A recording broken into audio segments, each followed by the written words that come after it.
So I want you to imagine that you are a structural engineer. Okay, I'm with you. You've just been choppered in to investigate why this massive multi-billion-dollar suspension bridge, one that was heralded as this marvel of modern architecture, why it suddenly just collapsed into the river below. Right, a total catastrophic failure. Exactly.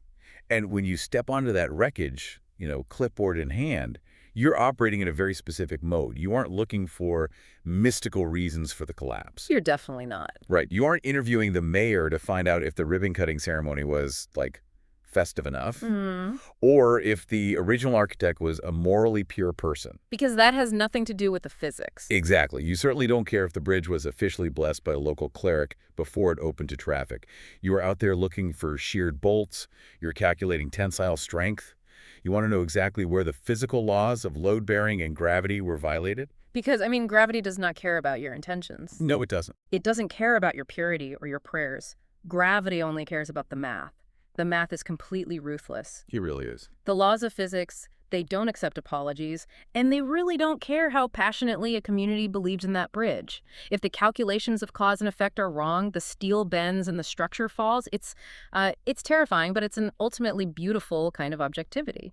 That expectation of absolute mechanical objectivity, that is exactly the lens we are bringing to the table today. So welcome to this deep dive, and for you tuning in, we consider you the third mind in the room with us for this fiercely analytical exploration. Glad to have you here. So our mission today is to take a text that is almost universally treated as religious or, mystical, specifically Surah Luqman, verses 12 and 13 from the Quran, and we're going to run it through a highly specific rationalist diagnostic. Yeah, we are dissecting an incredible lecture delivered in October of 1979 by the thinker Ghulam Ahmad Parvez. And we really should establish our ground rules right off the bat, because this approach is going to be heavily jar anyone who's expecting a traditional religious sermon. Oh, absolutely. We are completely stripping away all the sentimentality, all the esoteric interpretations, the theological hype that usually coats these texts like, thick paint over steel. Like hiding the bolts. Exactly.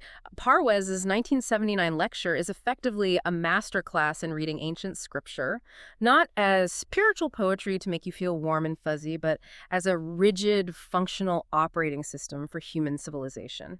I really want to focus on that phrase you just used, operating system.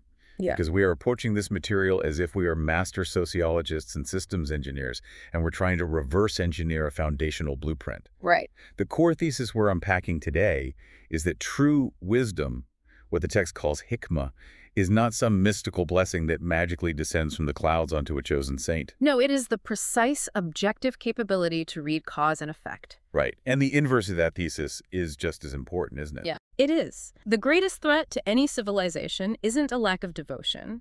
It isn't a failure to perform rituals perfectly. Then what is it? The greatest threat is a fragmented causal framework. It's a systemic failure to understand why things actually happen in the physical and social world. If you misdiagnose reality, your society collapses just like that poorly engineered bridge. Man, that is a heavy setup. Yeah. So to understand how a civilization should operate according to this blueprint, I assume we need to look at the architect presented in the source material. We do. We have this figure, Luqman. Right, Luqman. And tradition has obviously built this massive saint mythology around him. But I'm reading the source notes we have here, and I'm honestly a bit confused. How so? Well, if he's the architect of this ultimate wisdom, why is his historical footprint so incredibly blurry? That's the million-dollar question. Yeah. The mythology surrounding him is vast, but Parvez points out something foundational right off the bat. The Quran itself never refers to Luqman as a prophet. Really? No. Never. He's not a Nabi. He isn't placed in that formal religious pantheon at all. His name only appears in this one specific chapter, which happens to be named after him. So who actually was he? If he's not a prophet, is he like a king? Mm-hmm. Or some historical emperor? The historical speculation is endless, and frankly, it's all over the map. Long before the Quran was codified, the Arabs of the peninsula had numerous proverbs and sayings attributed to a sage named Luqman. Okay, so he's a local legend type of figure? Sort of, but some historical traditions claim he was the nephew of the biblical figure Job. Job's nephew. Wow, that places him super deep in ancient Near East mythology. Yeah, and other traditions say he lived for 1,000 years during the reign of King David. Okay, hold on. A 1,000-year lifespan.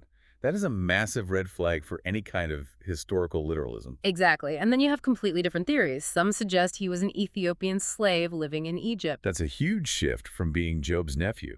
Right. George Sale, who was the British Orientalist who translated the Quran into English in the 18th century, he actually hypothesized that Luqman was the Greek fabulist Aesop. Aesop, like Aesop's fables. Yes, literally Aesop.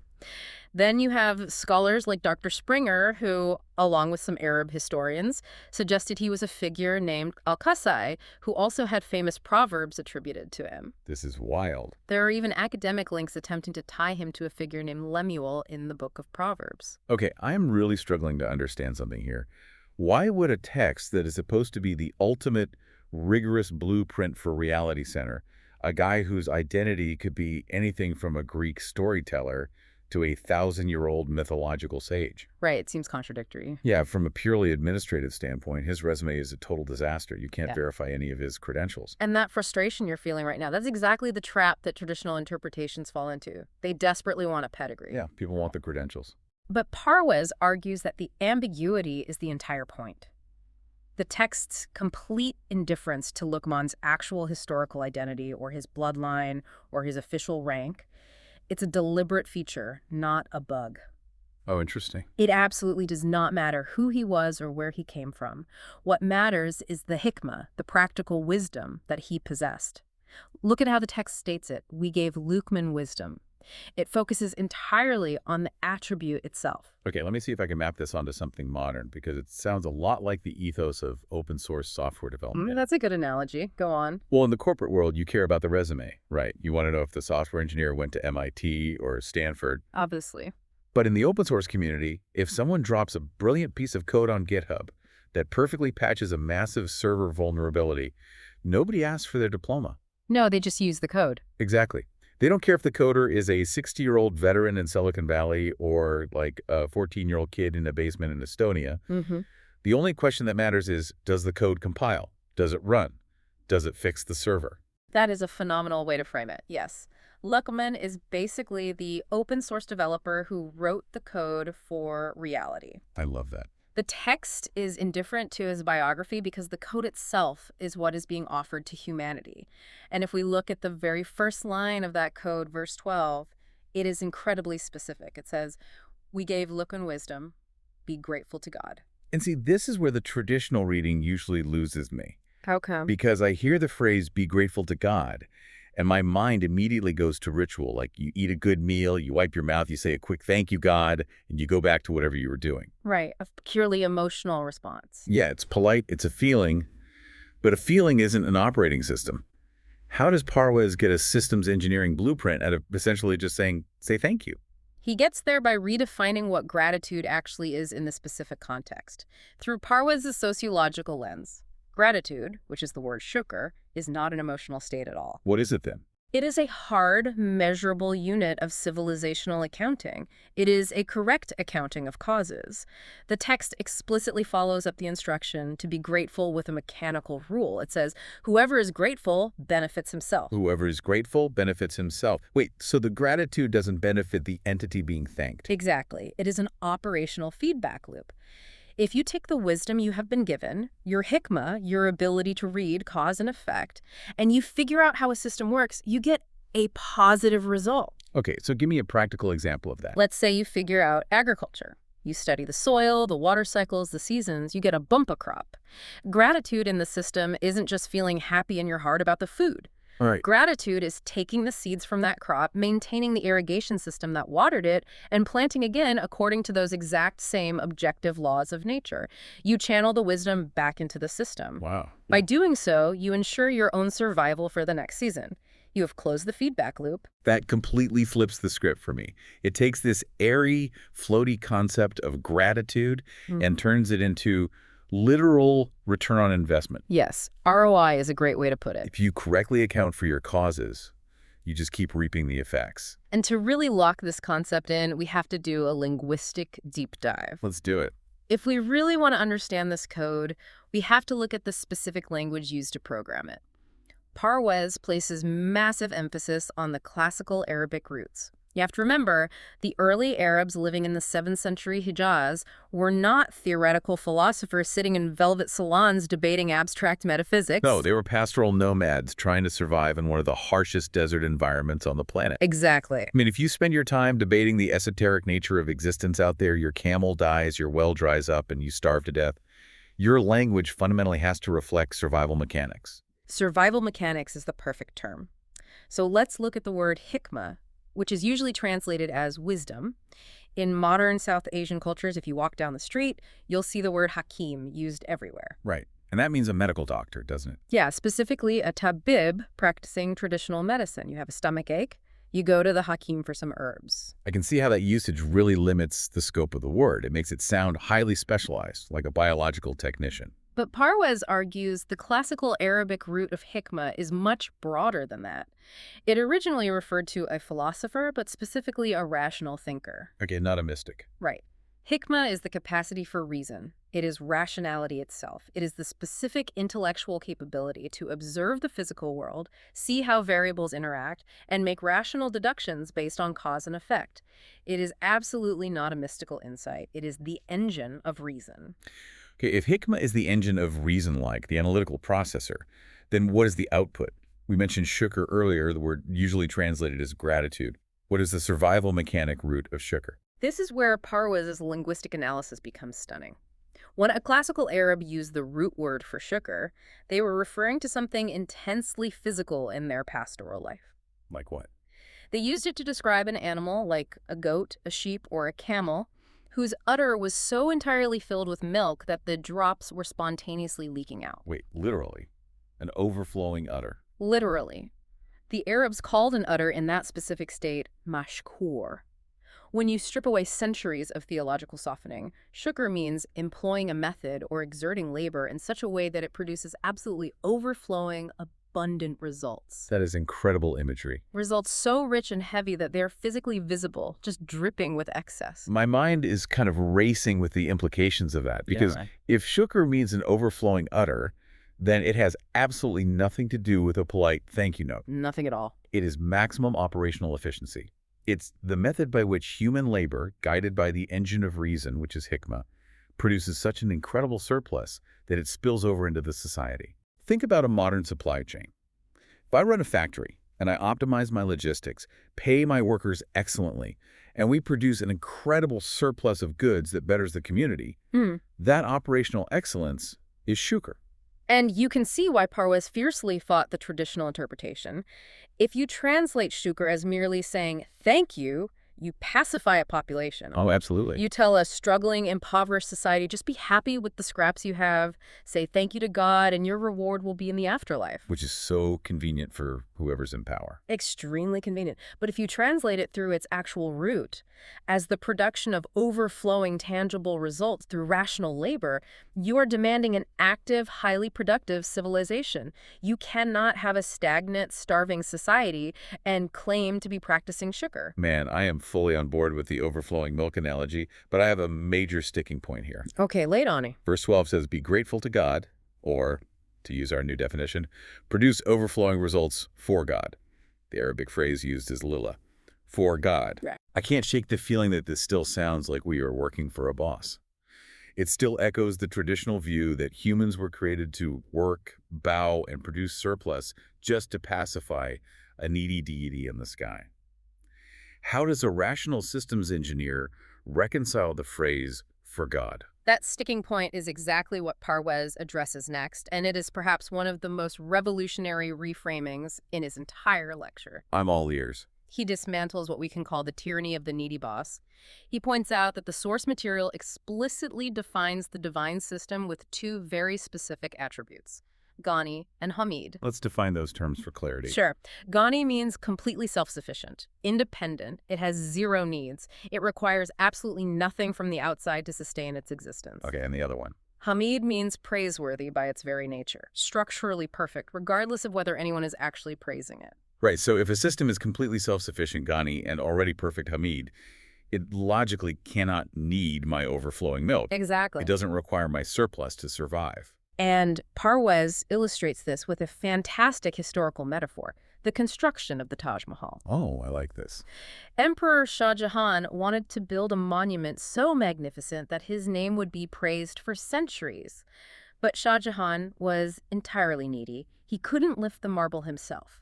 No, of course not. He needed architects, stonemasons, and thousands of laborers. The laborers broke their backs mixing mortar, but they didn't get the glory. They did it for Shah Jahan so that he could get the praise. He was the ultimate needy boss. The laborers produce the surplus, the boss extracts it. A classic top-down hierarchy. Parwez argues that the divine system outlined in verse 12 operates in the exact opposite direction. The divine system is not Shah Jahan. It does not need human laborers to build its reputation. The instructions in the text are not work orders for the benefit of a cosmic boss. And what are they? They are like a doctor's prescription. A doctor's prescription. Okay, lay that out for me. Think about it. If a brilliant physician hands you a prescription and says, take this antibiotic every 8 hours and stop eating processed sugar, you don't look at the doctor and say, well, why should I do this for you? What do you get out of my diet? Right, because taking the medicine doesn't heal the doctor, it heals me. Exactly. The doctor is just giving you the direction based on objective biological laws. The doctor remains perfectly healthy whether you take the pills or throw them in the trash. Oh, that clicks perfectly. So doing something lila, doing it for God, doesn't mean doing a favor for a needy deity to stroke its ego. It means aligning your own actions with the objective, universal laws of cause and effect so that your society achieves optimal functioning. You've got it. Whoever is grateful benefits himself. You are the one who gets healthy. The universe remains Ghani and Hameed whether a civilization chooses to adopt rationality and thrive, or chooses to ignore the math and collapse into ruin. Which brings us to the inevitable next question. If Shukr, this rational alignment, creates overflowing abundance and civilizational health, what is the mechanism that destroys it? What causes the bridge to collapse? And this is where we hit the core curriculum for a healthy society. We've established Lukum as the master engineer. So he turns to his son, his apprentice, to impart his wisdom. Right, the passing down of the code. In verse 13, his very first lesson isn't make sure you pray 5 times a day or always be honest. Yeah. His very first instruction is do not commit shirk. Yes. Now, anyone with a passive familiarity with Islamic tradition knows shirk is universally translated as idol worship or polytheism, bowing down to statues. And I'll be honest, most modern people hear that and say, well, I don't worship a golden calf, so I'm in the clear. This ancient rule doesn't apply to my life. And Parwez completely strips away that superficial definition. He argues that translating shirk as mere idol worship completely neuters the text. How does he define it then? He explains shirk as a profound, catastrophic systems engineering failure. Shirk is the act of splitting your causal framework. Splitting your causal framework. That is a dense academic concept. We really need to unpack that. What does it actually look like in practice to split a causal framework? To understand shirk, you first have to understand its exact opposite, tawhid. Usually that's translated as monotheism, believing there's only one God. But in Parwez's reading, tawhid is systems integration. Systems integration. Yeah. It is the radical understanding that the universe operates on one unified invariable law of cause and effect. Water boils at a certain temperature, gravity pulls at a certain rate, actions have logical, predictable consequences. So if tawhid is an integrated system where the physics of reality are reliable, then shirk is introducing magical thinking into that system. Precisely. It's saying, well, usually gravity works, but if I burn some incense to the local river spirit or if I wear my lucky socks, maybe gravity won't apply to me today. Yes. It's attributing power to unproven entities or competing power centers. It's believing that luck, or a political strongman, or an astrological chart, or a tribal leader can somehow override the objective laws of reality. It's cognitive fragmentation. Exactly. The moment you commit shirk, you no longer have a reliable methodology for understanding why things happen.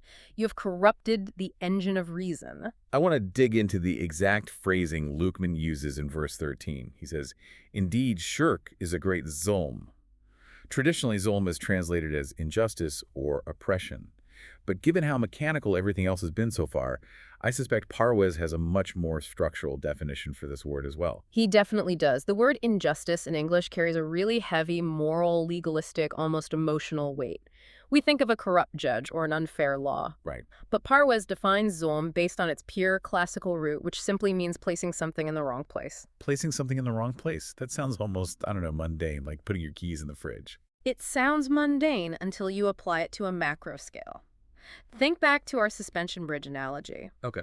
If a contractor places a structural load-bearing beam just 2 feet to the left of where the blueprint requires it, they have committed zulm. They misplaced it. Oh, I see. They didn't do it out of malice, necessarily. They just misattributed where the load needed to be carried. And what happens? The bridge will still fall. The contractor has done an injustice to the physical structure of reality. Let me build a socio-economic scenario around this, because I think this is where the philosophy actually hits the pavement for people. Go for it. Let's imagine an agricultural society. It's harvest time, but the harvest completely fails. The crops are dead. The community is facing starvation. Now, the leadership has a choice in how they diagnose the cause of that failure. Right, they have to figure out what went wrong. Exactly. If they use Hikmah rationality, they inspect the fields, they trace the supply lines, and they realize the main irrigation pipes are rusted out. The water didn't reach the crops. They correctly identify the cause, and the solution is obvious: fix the pipes. That is a perfectly integrated causal framework.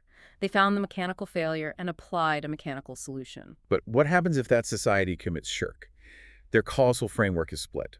They look at the dead crops, and instead of checking the plumbing, the leaders say, our tribe's rain god is angry with us because we didn't perform the spring ritual. Or the neighboring warlord put a curse on our soil. Exactly. What have they just done? They have committed zulm. They placed the blame on an unproven assertion instead of a mechanical failure. And because they misplaced the cause, their solution will be entirely wrong. They'll try to fix the wrong problem? Yes. They will sacrifice a goat or hold a massive prayer rally or pay tribute to the warlord instead of fixing the irrigation pipes. And their community will starve to death. That is the true injustice. It's not just a theological technicality. It is an injustice to reality and a literal death sentence for your own people. That scenario hits the very core of Parwez's argument. If you misdiagnose reality, if you commit shirk, you destroy your own infrastructure. You destroy your ability to solve problems. Because you're working with bad data. Exactly. If you don't know why things fail, you cannot build a civilization. You will misdiagnose every single crisis. You will pray for rain while your reservoirs leak. This is why Luqman's very first lesson is, do not split your causal framework. It's literally a diagnostic manual for civilizational health. But Parwez doesn't just stop at infrastructure, does he? He moves into the psychology of power. Because shirk doesn't just rust the pipes. It fundamentally corrodes the human psyche by allowing humans to dominate one another.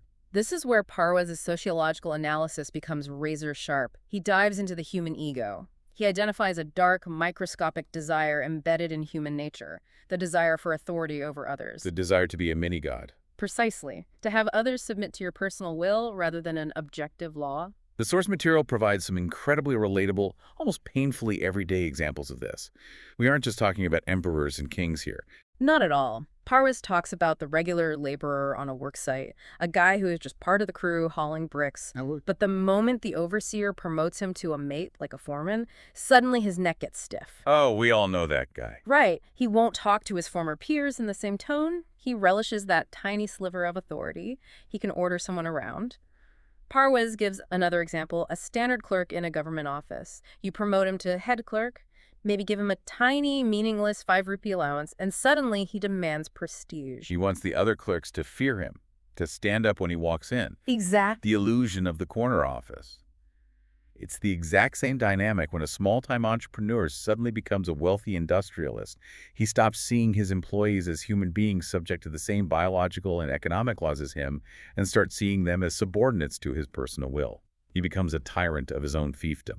And Parwez even extends this into the domestic sphere, which is fascinating for a lecture delivered in 1979. He talks about the husband who demands to be treated as a kudawand, a literal lord over his wife, demanding unquestioning obedience to his every whim. Wow, yeah. Or the mother-in-law who exerts tyrannical psychological control over a daughter-in-law just because she holds the senior position in the household hierarchy. So Parwez is arguing that this instinct, the desire to rule over another human being to make them submit to your ego, is the root of civilizational decay, and that this, too, is a form of shirk. It is the ultimate, most insidious form of shirk, because in this operating system, ultimate authority, the right to rule, the hukam, belongs only to the universal law, belongs to the objective system. Not to any person. Right. No human being has the intrinsic right to demand submission from another human being. When the head clerk, or the industrialist, or the husband demand submission to their personal whims, they are setting themselves up as a false god. They are splitting the causal framework, replacing objective law with their subjective ego. This brings us to a critical distinction Parwes makes, a distinction that I think is the fulcrum of his entire philosophy. The difference between Deen and Mazhab. We generally translate Mazhab as religion and Deen as system.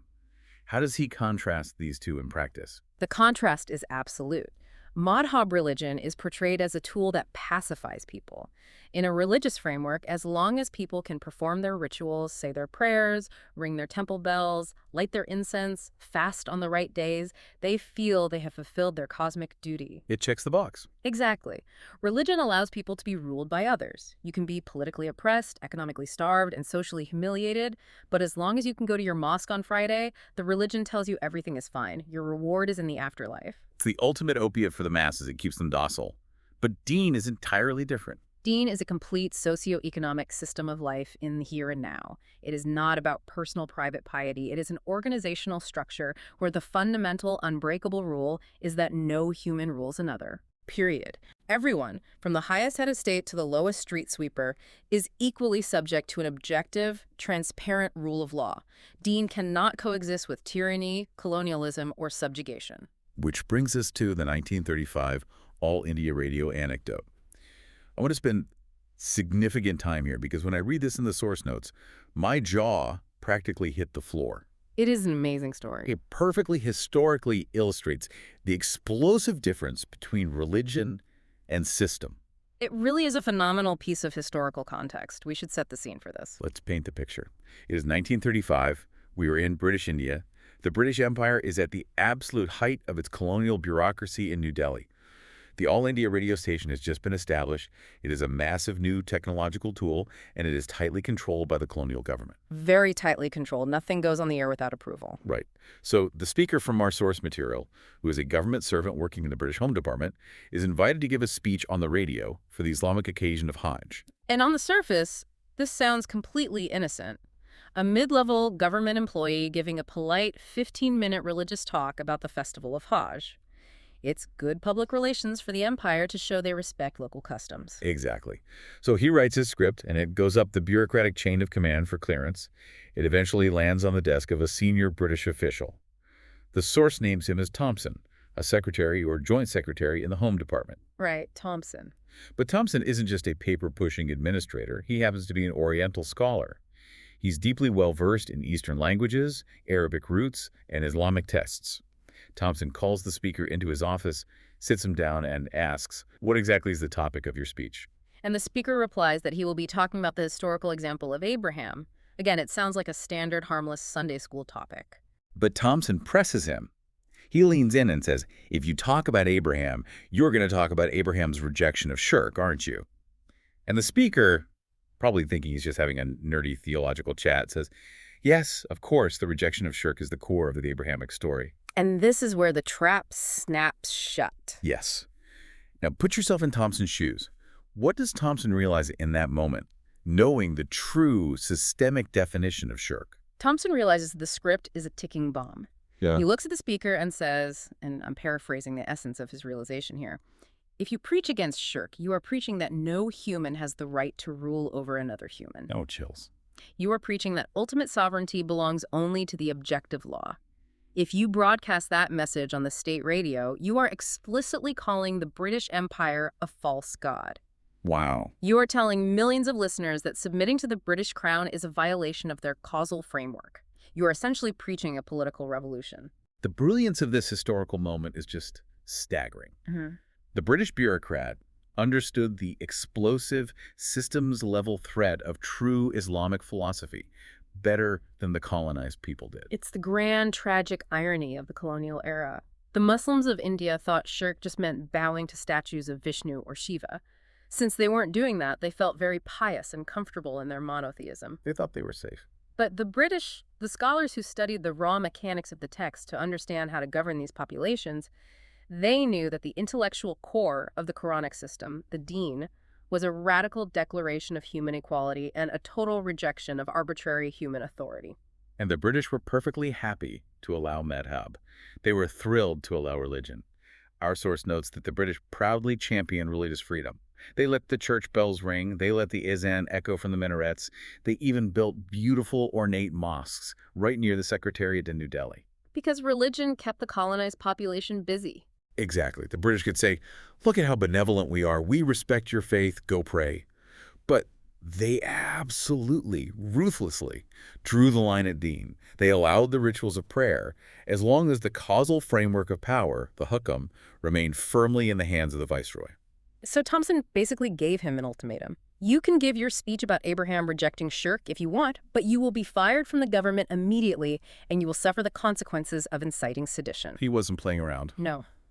Thompson recognized that a true rational understanding of verses like the ones we're discussing is inherently anti-authoritarian. It dismantles the psychological compliance required for an empire to function. You cannot rule a people who believe that submitting to a human boss is a crime against reality.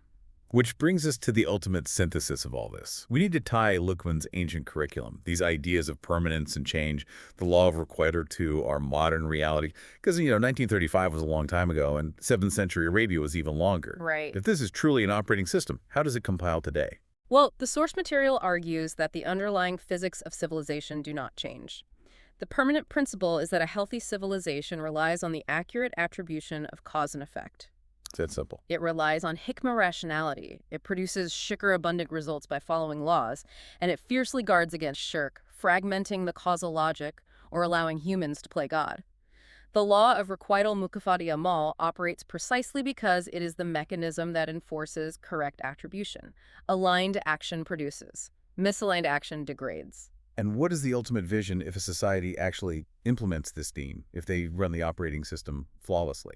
The ultimate vision is a society where absolutely no human is a subordinate to another human being. The word used in the source is dabil, meaning suppressed, subservient, or beaten down. Nobody is Dababi. Exactly. In a fully actualized Deen, there is no tyranny of the boss, no tyranny of the husband, no tyranny of the colonial governor. All are equally subject to an objective, transparent rule of law. It is the ultimate democratization of reality. But while that principle is permanent, the forms it takes change over time, right? I mean, society today isn't worshiping stone idols. We might look back at ancient people and laugh at them for blaming the rain god for a bad harvest. But we have our own modern idols. We really do. We have to ask ourselves, what are our preferred forms of shirk today? How do we split our causal frameworks in the 21st century? Human nature hasn't changed. We still look for shortcuts to avoid doing the hard, rational math of cause and effect. We just use more sophisticated terminology. Consider the modern obsession with technological determinism. How often do we hear people say, well, the algorithm decided it, as if the algorithm is an infallible deity in the sky rather than a piece of code written by flawed humans with specific biases in Silicon Valley? Oh, all the time. We abdicate our rational responsibility to understand why the tech is doing what it's doing. We treat it like magic. Or look at global economics. We treat the invisible hand of the market like a divine force that must be appeased with human sacrifice. Yeah. If people are starving, if communities are hollowed out by predatory practices, we don't look at the broken irrigation pipes of our distribution systems. We just shrug and say, the market has spoken. We attribute the outcome to an abstract power rather than taking responsibility for the mechanical failure of our own socio-economic design. We misplace the cause. That is zulm. And we certainly still place absolute faith in political strongmen. We look for a savior, a leader who will magically fix everything with the wave of a pen, rather than doing the hard, grinding work of building robust, rational institutions. It's easier that way. It is. We want a Kuda wand, a lord, to just tell us what to do so we don't have to exercise our own Hikmah. We willingly hand over our autonomy because the burden of rational accountability is heavy. We prefer the comforting illusion of the needy boss who will reward our blind loyalty over the demanding reality of the objective universe, which only rewards correct action. What Parvez has done here is monumental. He has rescued Surah Luqman from the realm of the mystical and repositioned it as a two-verse epistemology of civilizational health. Verses 12 and 13 are not just historical trivia, they are a diagnostic manual for human survival. So we're coming to the end of our deep dive. Let's circle back to where we started. Imagine again that you are standing on the wreckage of that collapsed bridge. Only this time the bridge isn't made of steel and concrete. The bridge is your own life. It's your career, your community, your society. The blueprints are exactly the same. The math still applies. If Zolm is placing things in the wrong place, and Shirk is misattributing the cause of our successes and failures, look closely at your own professional or personal life. Where are you currently splitting your causal framework? That is the question you have to ask. When things go wrong, are you looking for a scapegoat or are you checking the math? Are you spending your energy trying to appease a needy boss, whether that's a literal manager, a social media algorithm, or your own ego's desperate need for validation? Or are you aligning your actions with the objective systems of cause and effect? Because only by doing the hard, rational work of alignment can you produce that overflowing abundance of real, tangible results. The blueprints are there. The choice to use them is yours. Really well said. Thank you for joining this deep dive into the architecture of wisdom. We'll see you next time.